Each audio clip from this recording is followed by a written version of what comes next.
Welcome back to the Crypto's Key conversation. There's a lot I want to get through in this video, and one of the big topics being this Promethium debacle that's been happening and been surfacing. And it's kind of bizarre and strange how it just kind of surfacing just kind of all of a sudden. So people are kind of been diving in behind the scenes, kind of find the connections and connect the dots, just like we've been doing with the whole ETH stuff. And as you're going to tell throughout this video, it's kind of crazy how things are being connected, and it's almost like another, as digital asset investor says, like a Joe Lubin 2.0, and they're kind of like rewriting or reigniting the whole hashtag XRP being a security script type thing. It's just shameful. But we're going to cover a few things really quick. So this is from Mac Attack. It says, in this is this the end of crypto with the clown emojis?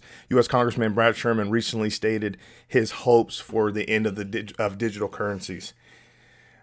He's one of those individuals that we just laugh at, and it's just tragic, man. This whole narrative and agenda that they're pushing is just shameful.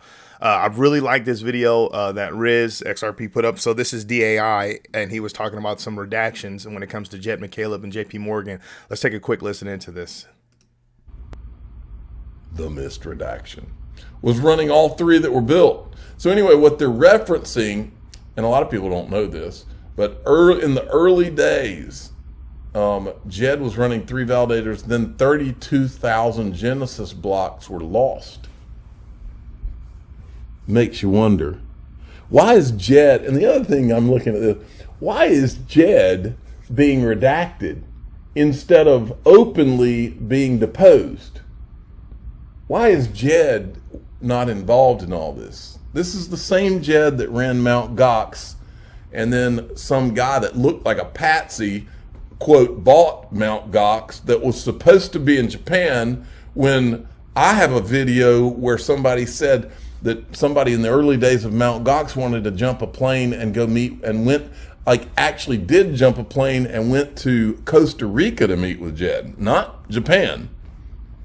And then Jed runs Mt. Gox, and his, you know, who banked Jed early on was JP Morgan. We found that document too.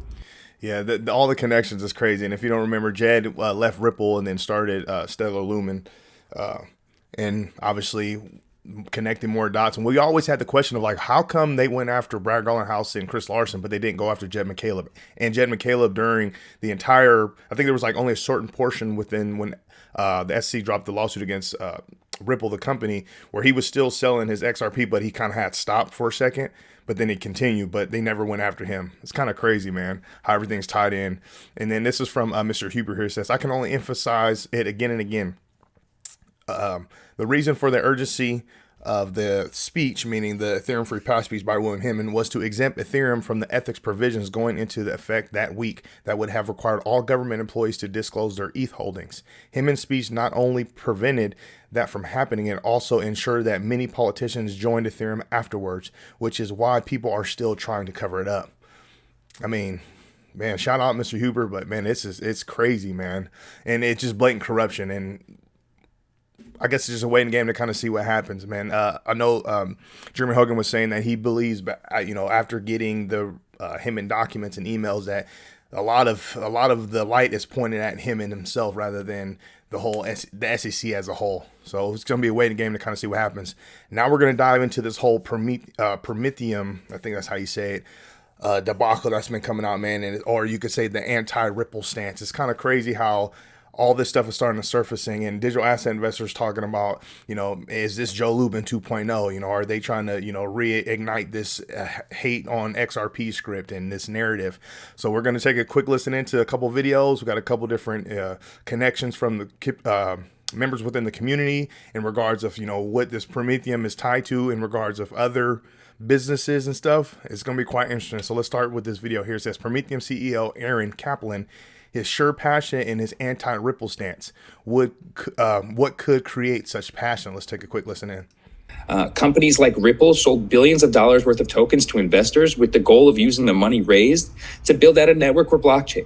The investors in those tokens invested because they were seeking a profit, and that profit would be derived from the efforts of the engineers, the foundations, the insiders, who were responsible for bringing those projects to fruition and generating a return for those token investors. So essentially, really, the only people who are arguing that XRP is not a security, who actually could say that with a straight face, are really those best served by XRP not being a security.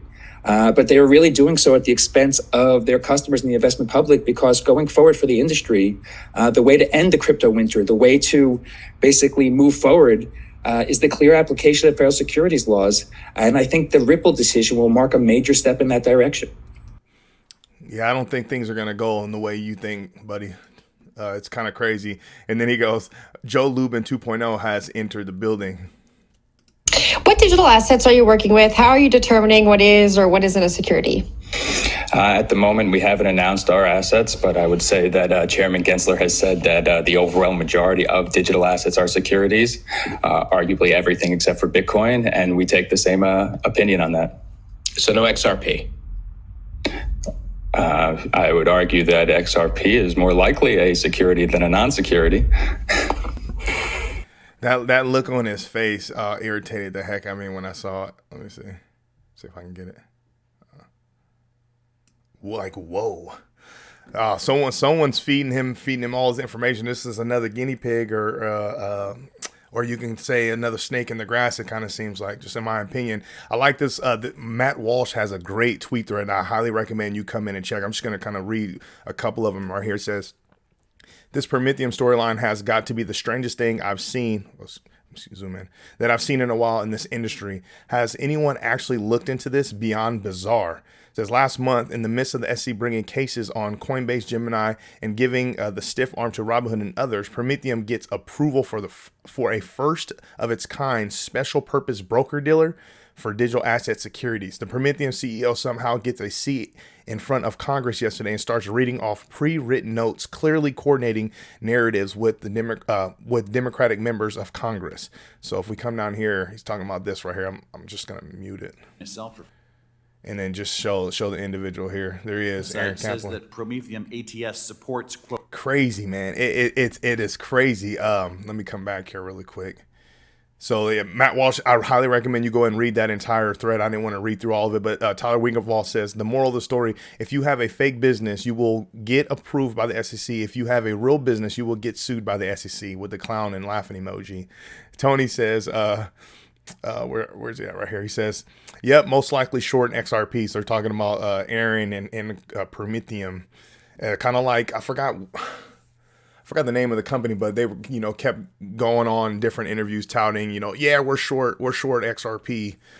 So he's saying, yeah, most likely short in XRP as well. So obviously if we come over here, I mean, we're sitting at 47 cents. I mean, obviously, everything's down, but it's just more of that narrative trying to suppress XRP, and it's just tragic. Let me make sure I'm in the right spot. All right, so this is another one from Tyler Winklevoss. It says the SEC has chosen to sue Gemini, Coinbase, Kraken for not complying with securities laws, and yet at the same time has approved Promethium Inc. Here are some highlights that set Promethium apart.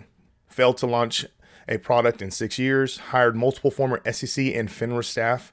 Gary Gensler and Senator Warren talking points from a script at a congressional hearing, which I just showed you that couple images of that video there. And it says hired a chief technology officer who is an independent contractor, consult with zero internet presence, who lives in an Isle of Man.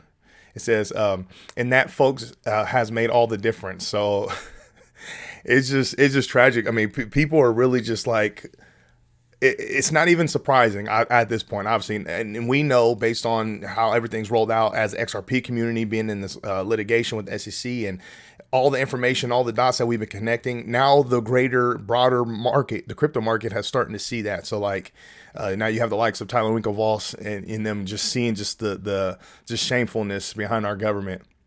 Even Crypto Eddie says it's very clear what Gensler's up to. Promethium CEO, co-CEO Aaron Kaplan, the first company approved by SEC and FINRA as a special purpose broker dealer. And this is a quote from Eleanor Terry, says, this is what's coming. It's not a matter of if, but when. Or I don't know if it's from Ellie, excuse me. It says, this is what's coming. It's not a matter of if, but when now. And then here he goes. They kind of doing this the whole Joe Lubin stuff, going on these different podcasts, the social media stuff, and then to see him in front of Congress, it's It's kind of strange. And just like Matt said, it's like, it's bizarre. So we're going to dive more into some more clips here. This is from Digital Asset Investor. It says, Promethium CEO Aaron Kaplan predicts Ripple loss. He sure does invoke Gensler, the SEC, in what he thinks they are thinking in doing a lot. Reminds me of how of the way Joe Lubin talked before ETHgate was uncovered. Let's take a quick listen into this. I anticipate the SEC will win this case, as really every indication points to a decision in the commission's favor. Just in November, a very similar case came about, which we mentioned before, with Library in the United States District Court for the District of New Hampshire. And in that case, the court ruled that a blockchain-based file sharing network called Library violated securities laws by selling its tokens without registering with the SEC. The facts are very similar in this SEC Ripple case, so I expect a similar outcome from the Southern District of New York.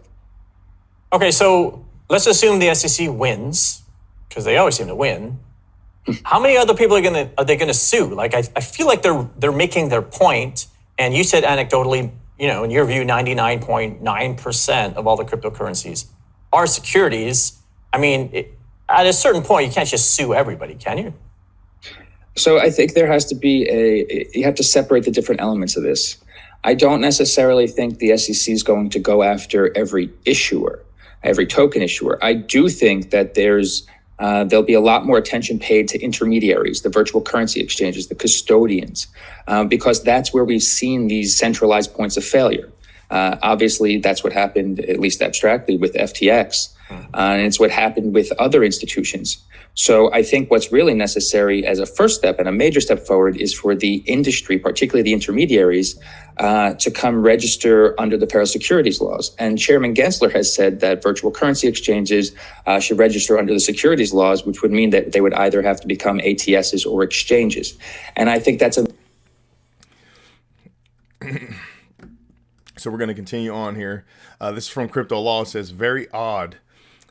Nothing about the cases he cited, nor even the Hyman speech itself or the warnings he got from the SEC staff about the speech support the notion that, quote, the token is a security. It is the one universal agreement in everyone's Howey analysis that the asset itself is never a security, except, of course, in the SEC's legal theory in the Ripple case. So this guy doesn't seem to get anything except to cheer on the SEC with erroneous arguments. And then John Deaton says, the Hyman speech on the website still today itself says the token itself is never a security. Some people just love to gaslight. Man, JD and Crypto Law coming out, hitting it on the head as well. This is from Mr. Huber here, and great find and connection here. He goes, La follow, come on, it says Promethium. Update, Promethium raises $12 million from Hashkey Digital Asset Group Limited, signs strategic partnership with Shanghai Waxiang Blockchain Inc., an earlier backer of Ethereum. So more connections to ETH, right? Coming over here, Wheezy X goes, what the actual F? Joe Biden, President, hosted a meeting with two prominent executives from Waxiang at the White House under... Okay, it says President's son has direct ties to Waxiang via his investment in this hashtag here. Coming over here, it says Hashkey, who founded Promethium, is also invested in Custodia Bank as their only listed investment. PJT Partners and the same company Bill Hyman was flagged for holding when he joined the SEC, and their only investment listed is Custodia Bank. Coincidences. So remember, there ain't no coincidences when it comes to this. And he says key investors in the Custodia Bank, Binance, Blockchain Capital, Coinbase Ventures, Digital Currency Group, Hashkey, Morgan Creek, PJT Partners, University of Wyoming. And then there's just more connection. You have the Hashkey Ethereum backer raises $500 million to buy crypto dip. So it's like, guess who's profiting from the STX collapse? Waxing. I think that's how you say it. Wax, who funds Hashkey and Promethium. While people are panic selling, they are buying the dip, like literally. And this is something that we stress on this channel as well. It's like, you have to be diligent about what you're investing in. Be diligent about your research and truly have faith in what you're putting your hard earned money in. Because when these moments do happen, and we do have these manipulation and these coordinated attacks to where it try to suppress the market, you're not selling into that. I think we've all been a part of that and all made those mistakes, but it's vital and it's important that you really understand that, and you hold strong and have high conviction in what you're in, because this is what they're doing. They'll tell you one thing, but they're doing something different. So it's not, don't follow what they say, watch what they do. And that's just the reality behind it. It's crazy. Cowboy Crypto goes, Promethium partnered with Anchorage Digital, who happens to have the first ever federal crypto banking charter, in March of 2021, right after the Ripple, Brad Garlinghouse, and Chris Larson lawsuit. Guess who is investing in Anchorage Digital? Apollo. Jay Clayton happened to take the lead independent director role the month before Anchorage partnered with Promethium, and only 2 months after filing the lawsuit. Key Anchorage investors: A16Z, Apollo, BlackRock, Goldman Sachs, Kraken, and PayPal. And there's more information that he had included here. It's this is it's super strange, super weird. And WeezyX has a solid input here too. He goes, Anchorage was a founding member of the Crypto Ratings Council, or CRC, which developed a rating system for tokens, 1 being more decentralized and 5 being closest to a security. So it's like a scale. So XRP was rated 4 out of 5, meaning it's closest to a security. It says Coinbase follows this system for listing. Lubin was who coined the idea. So let's listen into this.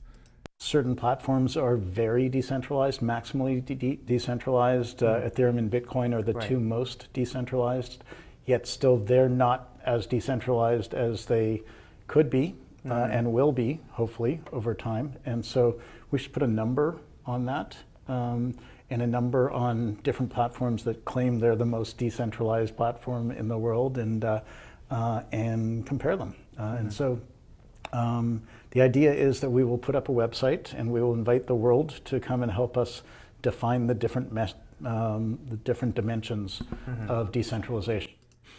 As much as it infuriates us to hear Joe Lubin talk, and especially when he was going on his gloating tours and all this stuff, I mean, we got to thank God that he was doing that, because we were able to, as a community, coming together to piece together a bunch of different dots and see the bigger picture, and we're continuing to do so. So yeah, shout out Joe Lubin for talking too much, man. It's crazy. But man, it's wild. Actually, let's come over here and see the Bitcoin Fear Greed Index. We're sitting at a 41. And like I said, let me refresh this before we go. Looking at CoinGecko, we're currently sitting at a $1.06 trillion market cap. Bitcoin sitting at 25,000. XRP sitting at 48 cents. Now we're up a little bit in the past hour. So seeing a little bit of green. But yeah, this whole Promethium stuff, and just like how Digital Asset Investor says Joe Lubin 2.0, are they trying to rewrite the script and, continue to further suppress XRP and further suppress, the market, so they can continue to accumulate, get a bigger slice of the pie? We're going to keep digging as a community. I'm going to keep creating videos, keep sharing, retweeting, liking stuff, because, our voices are going to continue to be heard. We're not going anywhere. With all that being said, make sure you come to the Crypto is Key Conversation YouTube channel, subscribe, follow us on Twitter at Crypto is Key 1. Really appreciate your support out there. With all that being said, stay strong out there and be safe.